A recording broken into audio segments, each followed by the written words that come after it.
नमस्कार, मैं हूं एजुकेटर यशवंत भारद्वाज।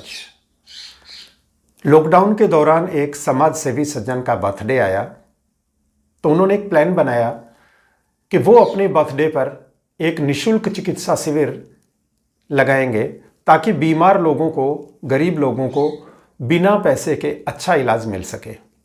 और इसके लिए उन्होंने काफ़ी टाइम पहले से तैयारियां शुरू कर दी। बहुत सारा प्रचार प्रसार किया गया और कैंप जब लगा उस दौरान कुछ ज़्यादा उत्साही या यूं कहें कि उत्सव धर्मी उनके साथियों ने एक सलाह दी कि वो अपना बर्थडे सेलिब्रेशन भी कैंप के दौरान वहीं करें। वैसा ही किया भी गया। केक मंगवाया गया, कैंडल्स मंगवाई गईं और जितनी उनकी उम्र थी उतनी कैंडल्स केक के ऊपर लगाई गईं। वहाँ पर इलाज के लिए आए बीमार लोग भी मौजूद थे। उनका इलाज करने के लिए आए हेल्थ वर्कर्स यानी डॉक्टर्स, नर्सेज सभी मौजूद थे। उनकी मौजूदगी में उन्होंने फूंक मारकर उन मोमबत्तियों को बुझाया। उसके बाद केक काटा गया और सभी लोगों को उसमें से एक एक पीस खिलाया गया।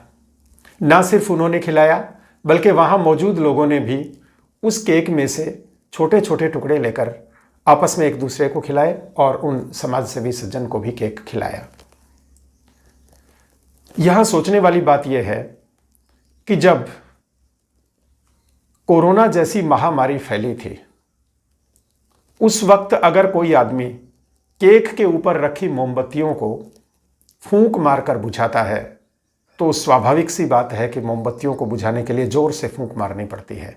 और ऐसे में मुंह से थूक और लार यानी सलाइवा के छोटे छोटे पार्टिकल्स निकलकर उस केक के ऊपर गिर जाते हैं और वो केक पूरी तरह से कंटेमिनेटेड हो जाता है।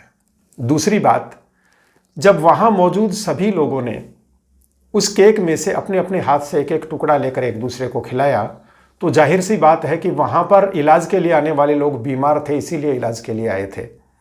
और उनका इलाज करने वाले मेडिकल पर्सनल्स जितने भी थे, वो डॉक्टर्स होंगे या नर्सेज होंगी, उन सबको भी इलाज के दौरान उन लोगों के टच में आना पड़ा होगा, यानी उनके भी हाथ सैनिटाइज्ड नहीं थे और उन्होंने एक दूसरे को वो केक खिलाया।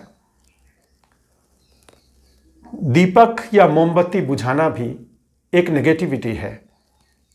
हमारे देश की संस्कृति ये कहती है कि दीपक जलाइए, क्योंकि हमारा ऐसा मानना है कि जिसका जो जन्मदिन होता है यानी किसी इंसान का अगर 20वां जन्मदिन है तो हमारा कल्चर ये मानता है कि उसने ज़िंदगी में 20 साल हासिल कर लिए, बहुत कुछ कर लिया। लेकिन ये मोमबत्ती बुझाने वाला वेस्टर्न कल्चर ये कहता है कि उसकी ज़िंदगी के 20 साल ख़त्म हो गए, इसलिए 20 मोमबत्तियाँ बुझा दी गई। मेरा मानना है कि कितना अच्छा होता अगर केक काटने और मोमबत्तियाँ बुझाने के बजाय जितनी उनकी उम्र है उतने दीपक जलाए जाएं और घर में गुग्गुल, कपूर और हवन सामग्री से हवन किया जाए तो उस हवन से घर के सभी बैक्टीरिया और वायरस मर जाएंगे। घर में एक पॉजिटिव एटमॉस्फेयर बनेगा। दीपक जलाने से भी मन को सुकून मिलेगा, उनकी रोशनी से एक उत्साह और आत्मविश्वास बढ़ेगा। लेकिन हम ऐसा नहीं करते। और इससे भी बड़ा दुर्भाग्य यह है कि हमारे देश में आज बहुत सारे लोग ऐसे हैं जो संस्कृति के नाम पर, भारतीयता के नाम पर, भारतीय और सनातन संस्कृति के नाम पर शोर मचाते हैं, नारे लगाते हैं और यहाँ तक कि दूसरों को गाली भी देते हैं। लेकिन जब अपने घर में जन्मदिन मनाना हो तो मोमबत्तियाँ बुझाते हैं, केक काटते हैं। यह सबसे बड़ी समस्या है। संस्कृति सिर्फ चर्चा का विषय नहीं है, ये चर्या का विषय होना चाहिए।